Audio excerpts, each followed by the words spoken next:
Business motions. Member for Caroni Central. Thank you very much, Madam Speaker. Madam Speaker, I beg to move the following motion standing in my name. Whereas climate change is a matter of global concern which threatens all nations, and whereas small island states and coastal states are especially susceptible to the impact of climate change, and whereas the Caribbean region has, from time to time, experienced cycles of drought, heavy rainfall, hurricanes, and floods, and whereas earthquakes and other natural disasters must be anticipated and prepared for, be it resolved that this House agree that the government develop a holistic and sustainable national response to climate change, inclusive of solutions to the perennial flooding in Trinidad and Tobago and the effective management of drought conditions and the impact of such disasters on the quality of human life. Madam Speaker, climate change and sustainable development are deeply connected. And the connection of these two things has changed the conversation about economic development and successful progress. The once held argument that about capitalism being totally driven by consumer demand is waning under the weight of the concerns of issues such as climate change and sustainable development. Now, the essence of discussion about climate change is about carbon emissions, CO2. And in our particular case in Trinidad and Tobago, the culprits, you might say, are the energy industry. Secondly, the other industries in the country, including manufacturing, because we are a relatively highly industrialized country compared to the rest of the region, and of course vehicles which travel the roadway. And the easy way of thinking of this solution is that we need to reduce pollution and emissions from the energy industry. We need to reduce pollution and emissions from the manufacturing and other sectors. And we need to find a transportation solution that will create the conditions in which the amount of CO2 that emanates from the cars that we have here, almost 1 million cars, not every day on the road, but which they emit every day, will be reduced. Because all of this affects the quality of life, the air that we breathe, the water that we drink, the foods production and food security. It takes a toll on the quality of shelter we have to design. It takes a toll on the conservation of the environment, on land and water, and on waste management. And therefore, in taking a toll on the quality of life of our people like this, and taking into account what is happening is that we now have to manage and to worry not only about the economy, but also the environment, the people, and you might say even all living organisms, because the philosophical base of the concern about climate change and sustainable development is that there is a connectivity among all things, as well as a connectivity among all living things. So that the talking about the weather, Madam Speaker, which we would say was small talk, has become really very, very serious business not just in this country, but in the entire world, because of the issue and the impact of climate change. Now, climate change is also associated with global warming. And this was identified, Madam Speaker, as a problem for humanity since about 1979. Of all environmental issues, this, that is to say climate change and global warming, is perhaps the most challenging and worrisome. The situation is so alarming now that the condition is described as climate emergency.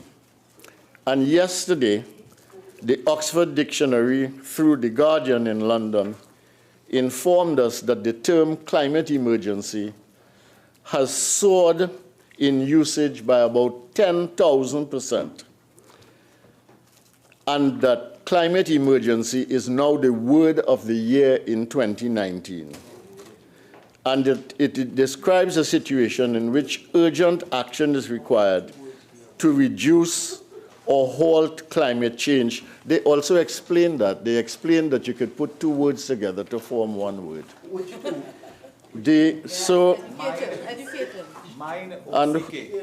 Or halt climate change and avoid potentially. For Caroni Central. Please continue, member. Thank you, Madam Speaker. So there is a concerted effort to reverse environmental damage that is caused by climate change and its consequences. So a considered and holistic climate response from any country, and in this particular case we're talking about Trinidad and Tobago, is very urgent. Now, for a long time, there were two legal frameworks that govern global climate change. One was the United Nations Framework Convention on Climate Change, UNFCCC, and the focus of that was stabilization of greenhouse gas concentration in the atmosphere. The second one was the Kyoto Protocol, which was a legally binding framework that required developed countries to reduce their aggregate greenhouse gas emissions by a percentage target. As a small island developing state, since 2005, Trinidad and Tobago has been guided also by the Mauritius Declaration and the Mauritius Strategy for the Implementation of SIDS. In these two reports, 10 areas were identified as being of critical importance to the development of SIDS, and within this framework, 10 problem areas were identified for Trinidad and Tobago. These issues identified are still relevant to the country and require urgent attention.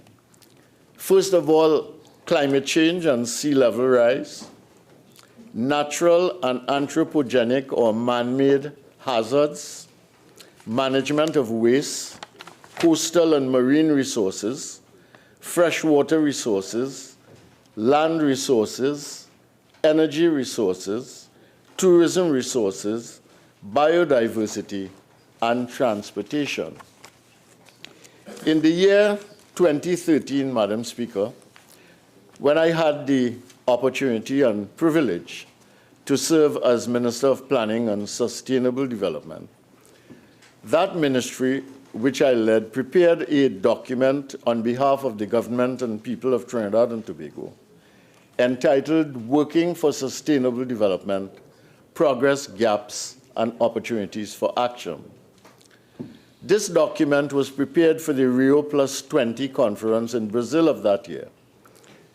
I do not see this document listed in the EMA's list of consulted documents for their presentation of the 2018 National Environmental Policy, and I have the EMA's list of entities and documents here.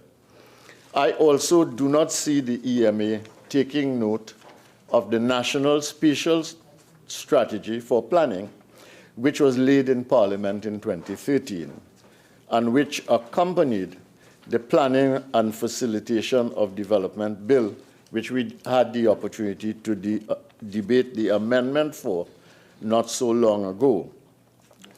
So much for government continuity and good governance. The document Working for Sustainable Development of TT identified some of the most pressing concerns. I mentioned 10, but I'll just mention a couple that are related.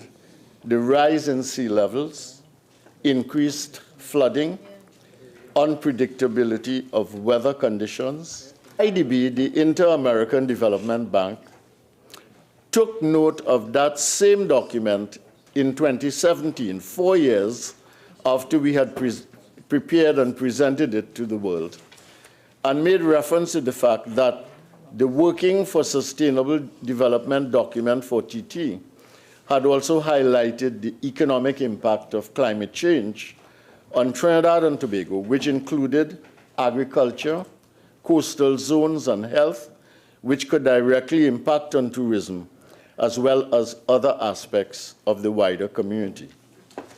So in 2013, we understood clearly that if climate change can undermine the environment, if it could undermine human and community health, if it could undermine aspects of the economy, then climate change was detrimental to sustainable development in Trinidad and Tobago. And therefore, as a country, we needed to manage climate change if we were to succeed at sustainable development of Trinidad and Tobago.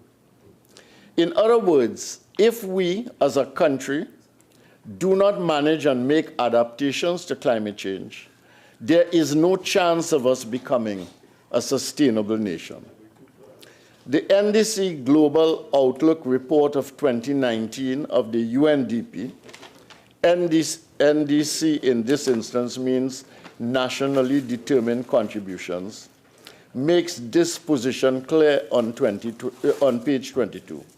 And I quote, "Governments increasingly recognize that action to address climate change is inseparable from delivering sustainable development goals." This is why, as a government, we undertook at that time the Mayaro Coastal Studies Project to identify the causes of erosion and to produce solutions to arrest the rate of erosion there.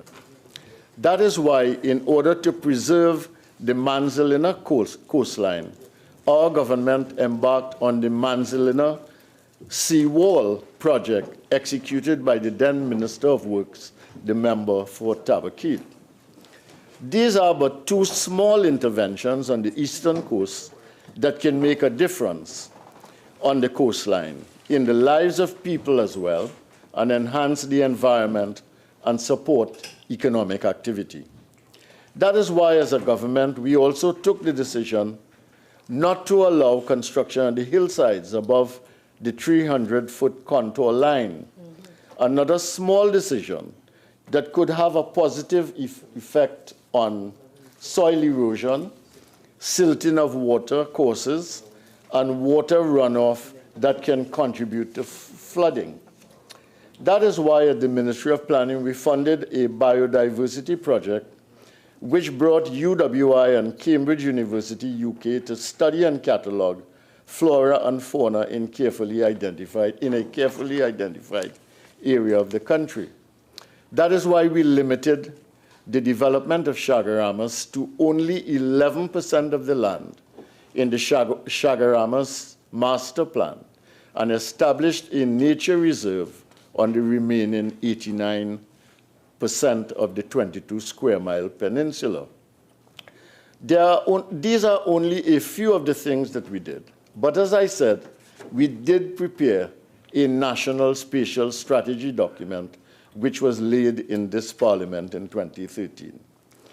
Since 2013, we have had a number of new initiatives and agreements. In 2014, for instance, Cabinet sent a member of the Town and Country Island States where the blue economy and the importance of oceans in general were emphasized. The conference agreed on a Samoa pathway. There has been follow-up on this in 2018 and 2019 at the international level. Following the Samoa Pathway Initiative, there has been the Paris Agreement, signed in December 2015.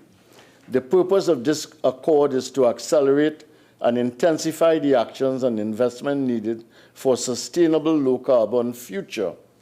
And the central aim of the Paris Agreement is to strengthen the global response to the threat of climate change by keeping global temperature rise in this century well below 2 degrees Celsius, and to try to contain temperature rise thereafter to even lower levels closer to 1.5 degrees centigrade. This has largely been undermined, of course, by the pullout of the agreement by President Trump after the earlier commitment of the former President Obama, both presidents of the United States. The US, by the way, is the world's second largest emitter of greenhouse gases, producing about 15% of global annual carbon dioxide emissions. If it does not conform to agreements to which the entire rest of the world has made commitment, it makes a big difference in both fervor and to the results. China is the highest emitter, in fact, higher than the US. And close on the heels of the United States, which is number 2, there is India, Russia, and Japan. 4 of the 5 worst offenders say they remain committed to reduction of global warming. The United States, of course, has said that it will not go along. So the world's culprits in global warming and man-made acceleration of climate change have been and continues to be the industrialized and industrializing countries of the world. The big countries, the big economic powers, and the big geopolitical players. That is the fact of our life today, and these are the driving forces in global warming and the need to deal with climate change. Now, while those of us who feel the impact of climate change most, however, are and will be island countries, coastal countries, developing countries, some of them landlocked, so powerful, so you might say the powerful are causing the problem, by and large. The weak and the vulnerable have to cope with the problems and find means of adapting. And responding to climate change and its effects is also a costly process.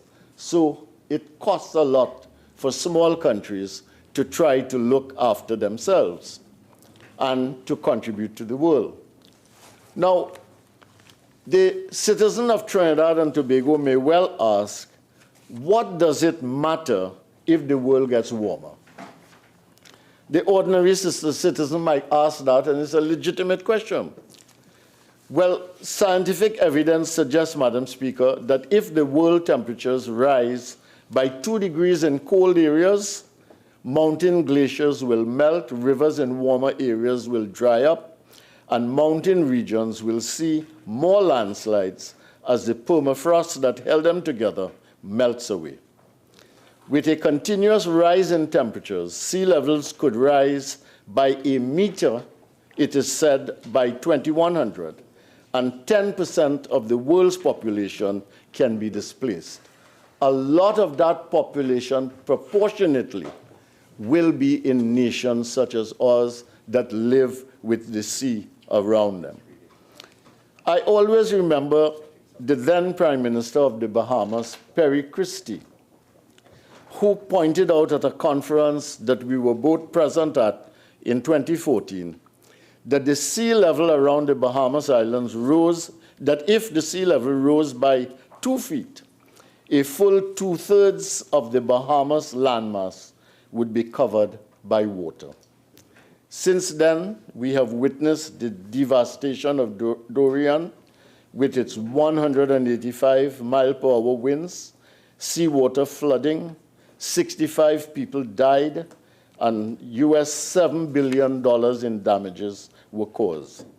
Climate change, therefore, is very real. It is close. It can spell disaster for small island countries. Now, what is the relevance of climate change to countries such as ours? This is what our own Trinidad and Tobago Met Office says. Climate change is the long-term shift in average weather patterns, I'm quoting from them, across the world. Since the mid-1800s, humans have contributed to the release of carbon dioxide and other greenhouse gases into the air. This causes global temperatures to rise. So climate change is man-made. It has consequences for the land, for the sea, for hurricanes, for water, for humans and their communities. And we must learn to manage it, reduce its impact, cope with it, and adapt to it. Adaptation has always been the key in the survival and triumph of any species.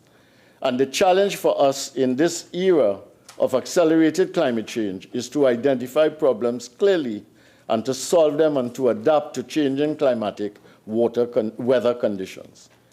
Climate change occurs when changes in the Earth's climate system result in new weather patterns that remain in place for an extended period of time. That means that we have to live with the reality once it occurs. I asked a question earlier, what does it matter if temperatures rose? And we talked about glaciers, rivers, and sea level rise, all of which happen in the northern colder areas, but with the effect and the consequences everywhere. But what would happen on the land itself with the rise in temperatures? According to NASA, an increase of 2 degrees Celsius or 3.6 degrees Fahrenheit would almost double water deficit globally and would reduce the amount of wheat and maize harvests. The message here is not about wheat and maize. The message here is that we can have water scarcity and difficulty in producing food no matter where we live if global warming continues. The Intergovernmental Panel on Climate Change says that 4 degrees centigrade of global warming would lead to substantial species extinctions. I quote from them, from the report, and I quote again, large risks to global and regional food security and the risk of inevitably destabilizing Greenland's massive ice sheet. What does that ice sheet have to do with us? Well, it is said that if that ice sheet in Greenland is allowed to melt, the rise in seawater would be about 20 feet. And it is said that if the Atlantic ice sheet melted, the water rise would be 200 feet. So in that situation, what would happen to the Bahamas? What would happen to the Caribbean? What would happen to all the islands in the Pacific? What would happen to Trinidad and Tobago? Now, none of this will happen right away, but I think it is important to understand what we are dealing with and why we've got to take this seriously. Now, a growing number of studies indicate that growing food would be a problem. A lot of farmland in the world may become unusable because of their high dependence on water and because of sea level rise. So with global warming, we will have a scarcity of water, challenges for food production, sea level rise and loss of coastal areas, reduction of landmass and dislocation of human settlements, among other things. In a worst-case scenario, we would all be living in a water world. That is why, besides the more urgent climate emergency, we have global warming evolving into what is termed now global heat, because that is what global warming is being called today. Now, what are the direct consequences of man-made climate change in Trinidad and Tobago? I won't mention all, but I'll mention a few. Rising maximum temperatures, it's getting hotter. Rising minimum temperatures is generally warmer throughout the year. Rising sea levels, which is a threat to coastal living, landmass reduction, impact on the coastline, and pleasure and leisure activities for both locals and tourists. Higher ocean temperatures, which impact on all marine species and ecosystems. And what this does as it gets warmer is coral bleaching will occur, breeding grounds for marine fishes and mammals will also be undermined. There's also increase in rainfall, which causes floods. We live with it every year. Shrinking glaciers from the north, thawing the permafrost in those regions will inevitably have consequences here. Drought and water scarcity could have another consequence, and we are already witnessing more rainfall in the wet season and new drought conditions in the dry season. Now, these 7 matters that I've mentioned are direct consequences, but what about indirect consequences? Water crisis of any kind unmanaged, whether drought, flood, or whatever, can affect food production, create food scarcity, increase the price of food, and can exacerbate hunger. Think of it in Trinidad and Tobago alone, think of it in the region, think of it globally, and then think of what is likely to happen in terms of attitudes and behaviors if this were to become a reality. Rising temperatures and heat waves can exacerbate heat risks, respiratory ailments, increase in airborne diseases and viruses, gastrointestinal diseases, mosquito-borne diseases, even liver and kidney can be affected. People with cardiovascular and cerebrovascular diseases can also be affected. People with depression and psychiatric disorders can also find their conditions exacerbated. Excessive heat can facilitate the spread of pests and pathogens, and even what happens elsewhere, like Sahara dust from the African continent, for instance, can alter the health conditions of citizens in as far a place as Trinidad and Tobago from that continent. When I was at the University of the West Indies, there was some important research being done there with children in the medical school, and it was found that a whole generation of children, there was a significant increase in the number of diseases that had to do with their ability to breathe and breathe properly and so on in the country, having implications not just for the generation, but for many generations, possibly, depending on what kinds of treatments were done. Loss of biodiversity can occur when flora and fauna fail to adapt fast enough to changes in temperature. Climate change affects, therefore, the air we breathe, the water we have to drink, the food we can produce, health, coastal erosion and land loss, human displacement, hillside erosion, flora and fauna destruction, trees destruction, housing and construction rethinking. All of these on their own or in combinations can have economic impacts and can cause havocs in different ways, Madam Speaker. When climate change elements combine to cause natural disasters, what are the economic costs, first of all, of dealing with the problem?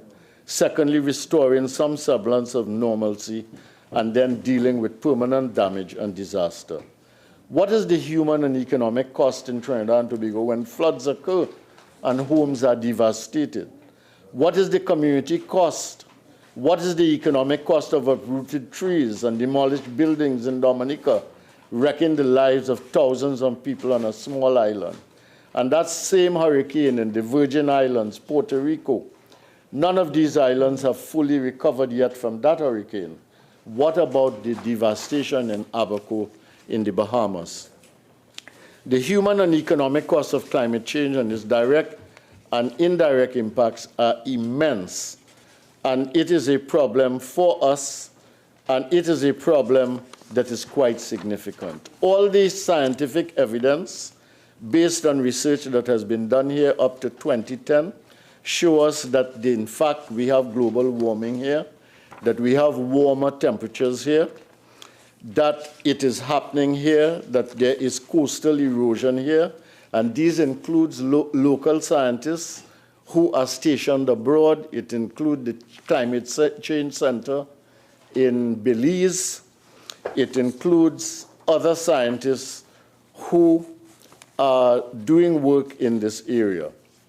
Now, what the industrialized countries have done, knowing that they are the biggest culprits and knowing that the greatest recipients of the consequences of climate change are, in fact, islands, small states, and developing countries, is that they have put aside a fund, a $100 billion fund, which one can tap in order to deal with some of the problems here. I don't know what is the extent to which Trinidad and Tobago has been able to tap into that, but I would think that not only do we have to fight these issues in the global fora and make the case that, for instance, the greatest responsibility and obligation is not to us, but to the larger countries to do something about it. We need to fight that.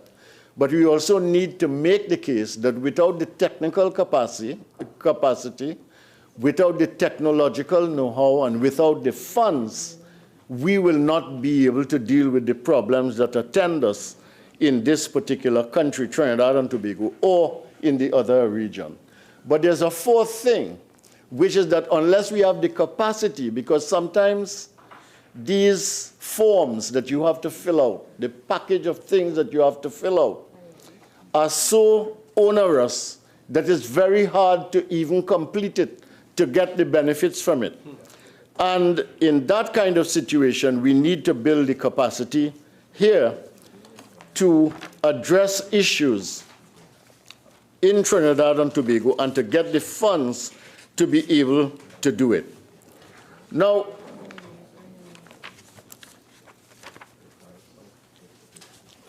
when this government joined the Paris Accord, it was on the 11th April 2018. The Prime Minister then said we didn't just rush into it. We looked very carefully at what was required of us, the cost and the effect on the country, and when we were satisfied that the arrangement was what we could live with, we did it. And we made certain commitments, etc. When you look at the Vision 2020 document, you see things identified here, like Goal 1, environmental governance and management system will be strengthened. Goal 2, carbon footprint will be reduced. Goal 3, climate vulnerability will be assessed. Goal 4, comprehensive waste and pollution management systems will be created.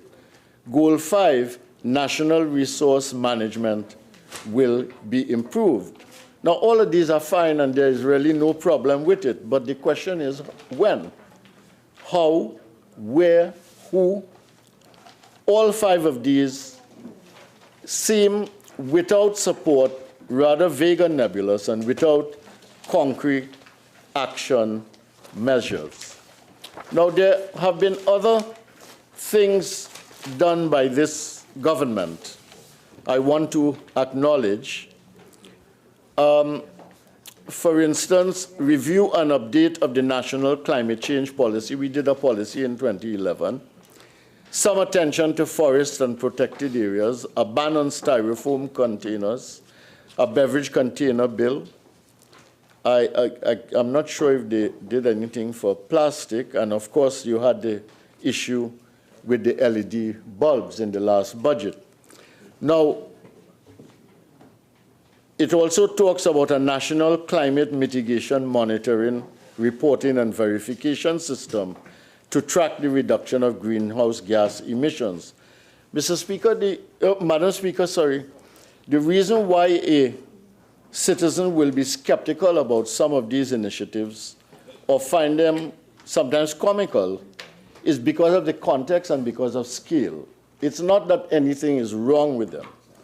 All right, I think the issue is really a credibility about implementation problem and an issue of scale. So the LED bulbs have become a joke, not because they do not work or they do not do what they are intended to, but because people consider the gesture too small and as a relatively isolated initiative.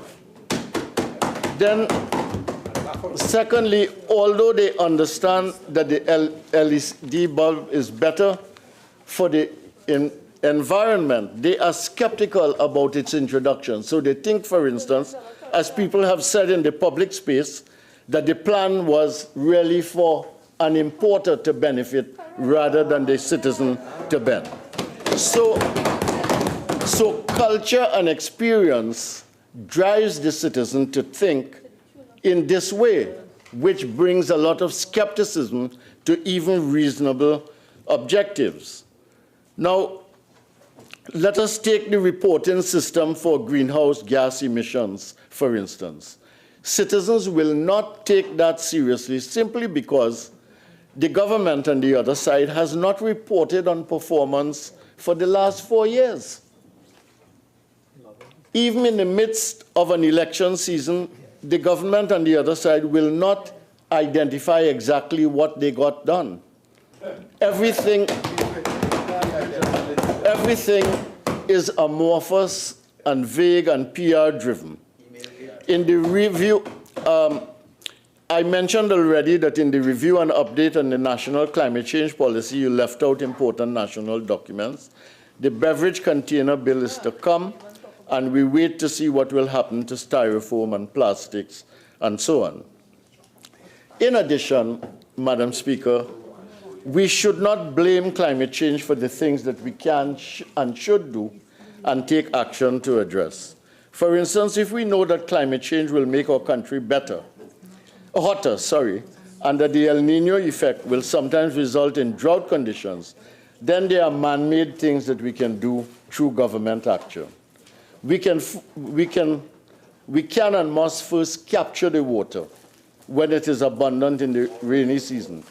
We must store it and improve the distribution system to deploy it when water is scarce in the dry season. And that has nothing to do with climate change. In other words, we can get these things done. We can work with farmers. We know who they are. We know where they are. We know what they grow. We can work with farmers to design irrigation systems, flood relief and flood alleviation systems, including retention ponds to help them to be productive and protected throughout the year.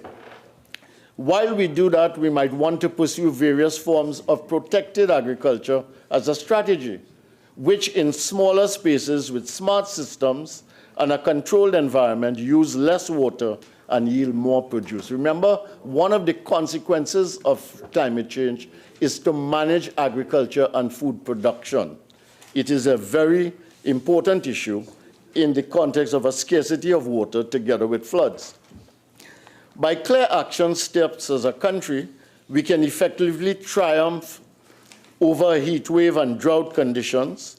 We can set up irrigation system for traditional farmers. Young entrepreneurial types can be encouraged and supported to go into smarter, protected agriculture with control systems, and a lot of problems can be solved together. In addition, for traditional agriculture, smarter systems can be designed which deal with irrigation in the dry season as well as flooding in the wet season. So government must not be absolved from these basic responsibilities because climate change is a reality and is affecting weather patterns. We must capture water in the wet season, harness it, and have it ready for deployment. The perennial flooding problem, that is not something, my colleagues will speak on this, but that is not something we can simply say climate change. Yes, we get a lot of rain, but what about all the issues that we can deal with in a comprehensive, integrated manner in order to deal with these things. For instance, the management of land resources, for instance, quarrying on the hills which denude the mountains and send sediment to the watercourses, hillside construction by the well-to-do, slash and burn burn agriculture by the poor. We have to have a holistic approach to our mountains, hills, and hillsides, which protect the natural landscape and which also protects the watercourses along the way and the human settlements below. True, we have to address the issue of some people building on the riverbanks or too close to it, but this can be addressed in a solution-oriented, thoughtful, and humane manner with sound engineering knowledge and solutions as well. And we have to plant trees on the hills and the hillsides, good for everybody. Trees absorb carbon dioxide and provide oxygen. And then we must address the issue of effective management of the limited land that we have. That is why it is important to have the Planning and Facilitation of Development Act, together with the reform of local government, the Planning Professionals Bill, the National Spatial Strategy, and National Geospatial Capacity, the Human Development Atlas information, which is about people and locations, clear decentralization and devolution policies, regional development plans, that they come together so that you can holistically bring coherence to the development process. And, Madam Speaker, the way the world is going now, moving away from the traditional modes of engaging the business of development, co-development is becoming a strategy in which you have to work with people. In this country, there are 18 regions. There's Tobago and 14 regions in Trinidad, but you also have 600 communities. So there's no reason why you could not have macro development, regional development, Tobago development, community development, sort of connecting and dovetailing with each other, and people brought into it, which means they are better educated, better informed, they are part of the solution.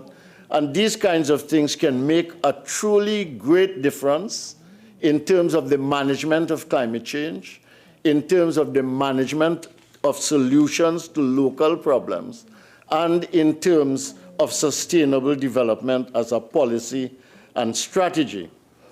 I just want to say that we also did in our time a microzonation policy, a strategy, which is now in motion. We thank the Minister of Planning for continuing that.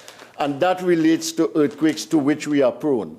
We have had earthquakes in Trinidad and Tobago. One of them, I think in the 1600s, destroyed the then capital of the country, which was St. Joseph.